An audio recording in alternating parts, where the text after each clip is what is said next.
رسول الکریم الشیطان الرجیم بسم اللہ الرحمن الرحیم وَلَوْ نَزَّلْنَا عَلَيْكَ كِتَابًا فِي قِرْطَاسٍ فَلَمَسُّوهُ بِأَيْدِيهِمْ لَقَالَ الَّذِينَ كَفَرُوا إِنْ هَذَا إِلَّا سِحْرٌ مُبِينٌ صدق اللہ و مولانا العظیم۔ سورہ نعام پارہ نمبر 7 آیت نمبر 7۔ ترجمہ: اور اگر ہم کاغذ میں کچھ لکھا ہوا آپ پر اتار دیتے پھر یہ اسے چھو لیتے تب بھی کافر کہہ دیتے یہ تو کھلا جادو ہے۔ اس آیت سے پہلے ترجمہ سن لیا ہم نے، اس کی تفسیر سے پہلے ہم پچھلی آیت کی کچھ تفسیر رہتی ہے اس کو سنتے ہیں۔ اس تفسیر کو سننے سے پہلے ایک بار ترجمہ پھر سنتے ہیں۔ کیا انہوں نے نہیں دیکھا کہ ہم نے ان سے پہلے کتنی قوموں کو ہلاک کر دیا؟ انہیں ہم نے زمین میں وہ قوت و طاقت عطا کی تھی جو تمہیں نہیں دی، اور ہم نے ان پر موسلا دار بارش بھیجی، ان کے نیچے نہریں بہا دیں، پھر ان کے گناہوں کی وجہ سے انہیں ہلاک کر دیا، اور ان کے بعد دوسری قومیں پیدا کر دی۔ اس آیت کریمہ کی تفسیر ہم نے کچھ سنی تھی کہ کفار مکہ کو یہ بتایا جا رہا تھا کہ تم حق کو نہ جھٹلاؤ، اور سرکار دو عالم صلی اللہ علیہ وسلم جو اللہ کے احکامات لے کر آئے ہیں انہیں مانو۔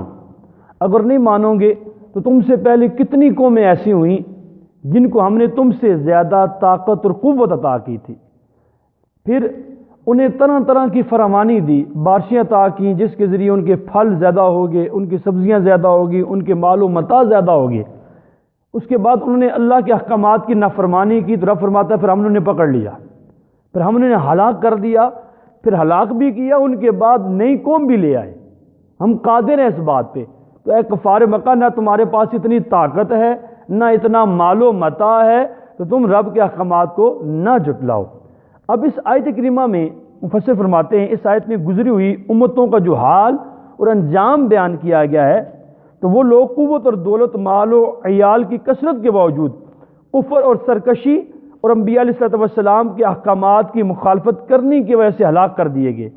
اس میں بطور خاص کفار اور عمومی طور پر ہر مسلمان کے لیے عبرت ہے اور نصیحت ہے۔ اس لیے سب کو چاہیے کہ ان کے حال سے عبرت حاصل کر کے خواب غفلت سے بیدار ہوں اور کفر اور سرکشی اور گناہوں کو چھوڑ کر ایمان، اطاعت، عبادت، نیک کاموں میں مصروف ہو جائیں۔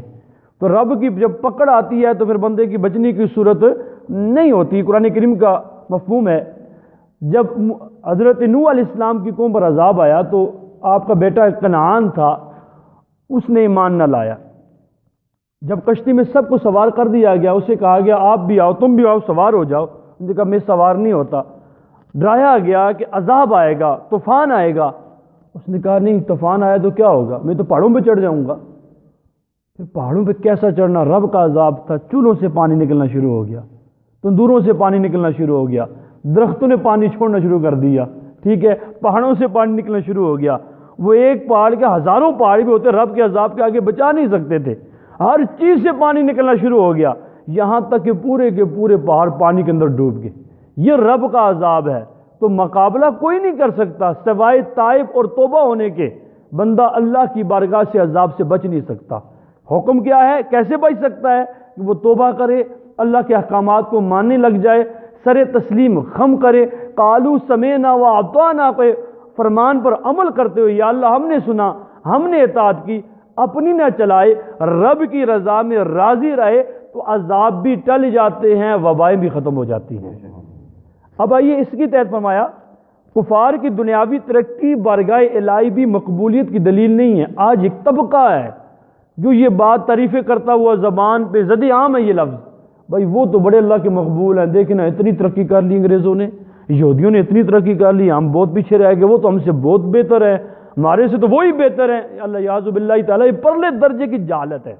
یہ تو نام نہاد دانشور، جو اپنے آپ کو دانشور کہتے ہیں اور نام نہاد دانشور ہیں، جو کفار کو مسلمانوں پر ترجیح دے رہے ہوتے ہیں، جو کفار کے معاملات کو مسلمانوں پر ترجیح دے رہے ہوتے ہیں، ان کے عادات کو مسلمانوں کے عادات پر ترجیح دے رہے ہوتے ہیں، تو یہ نام نہاد دانشور غلط کر رہے ہوتے ہیں۔ مفسرین کے بارے میں کیا کہتے ہیں سنیے گا ذرا۔ فرماتے ہیں اس آیت سے یہ بات معلوم ہوئی، دنیاوی خوشحالی، مال و دولت اور سہولیات کی کثرت اللہ تعالیٰ کی رضامندی کی علامت نہیں، ورنہ قارون تو بہت بڑا مقبول بارگاہ الہی ہوتا۔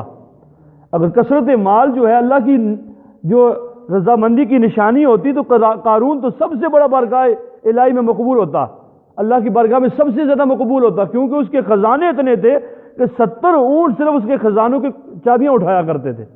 تو مال کتنا ہوگا آپ اندازہ تو لگائیں۔ تو زیادہ مال ہونا، سہولیات کا زیادہ ہونا، ایجادات کا زیادہ ہونا، یہ اللہ کی رضا کی نشانی نہیں ہے۔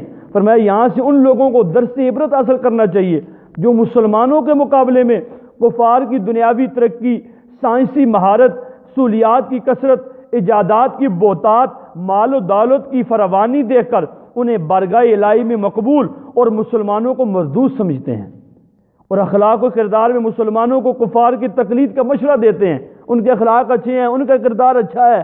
ان کا کون سا کردار اچھا ہے کافروں کا، جو ماں بہن بیٹی کی تمیز تک نہیں کرتے، ہر وقت شراب کے نشے میں دھت رہتے ہیں؟ ان کے ہاں کون سا کردار ہے؟ ان کے ہاں کہاں کردار ہے؟ کردار کا تو وہاں جنازہ ہی نکل گیا ہے۔ آج ہم ان کے کردار کو اپنا کے ترقی کریں گے؟ کیسے ہو سکتا ہے؟ کبھی نہیں ہو سکتا۔ کردار تو صرف اسلام نے دیا ہے، کردار اسلام نے دیا ہے، عزت اسلام نے دی ہے، اخلاق اسلام نے دیے ہیں، سب کچھ اسلام نے دیا ہے۔ آج بندہ اسلام کو چھوڑ کے کہے نہیں انگریزوں کا کردار اپنا ترقی کر جاؤ گے، فرمایا یہ صرف اور صرف حماقت ہے۔ کفار کی دنیاوی کامیابی مقبولیت نہیں بلکہ مہلت کی دلیل ہے۔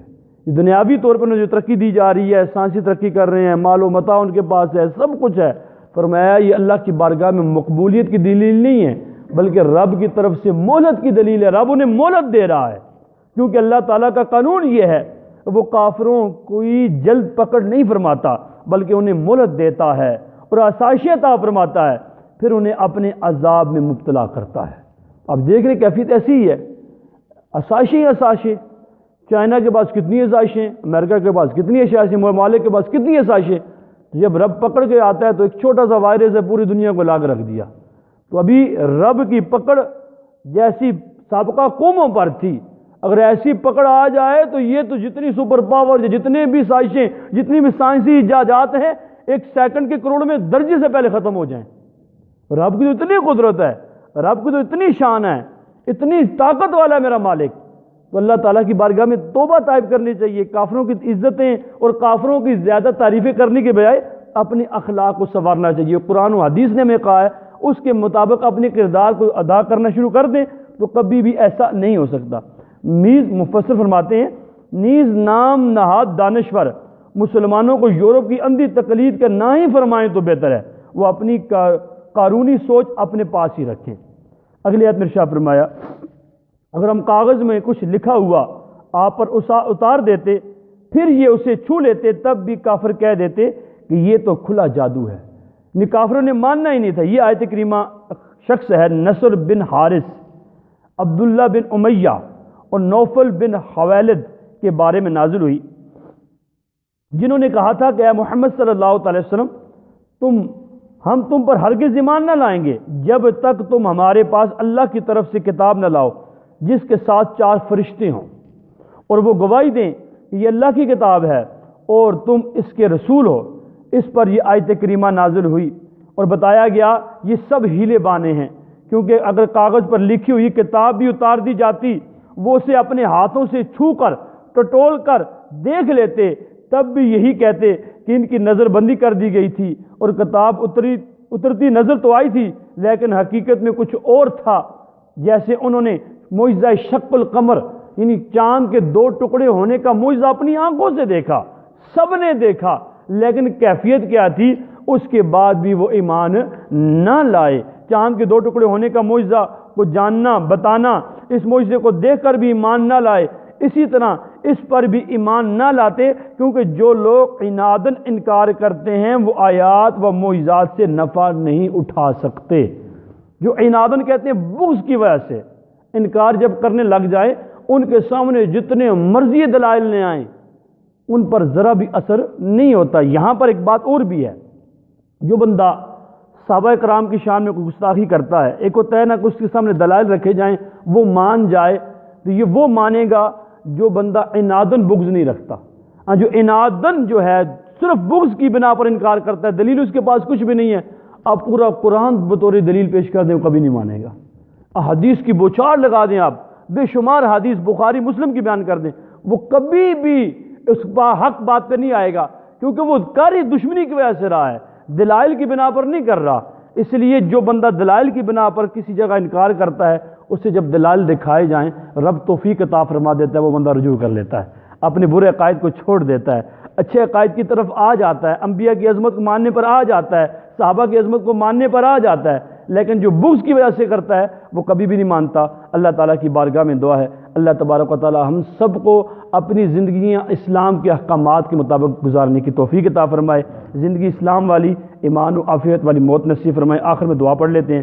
اللہم عافینی فی بدنی، اللہم عافینی فی سمعی، اللہم عافینی فی بصری، لا الہ الا انت. اللہم عافینی فی بدنی، اللہم عافینی فی سمعی، اللہم عافینی فی بصری، لا الہ الا انت. اللہم عافینی فی بدنی، اللہم عافینی فی سمعی، اللہم عافینی فی بصری، لا الہ الا انت. الحمدللہ رب العالمین والصلاۃ والسلام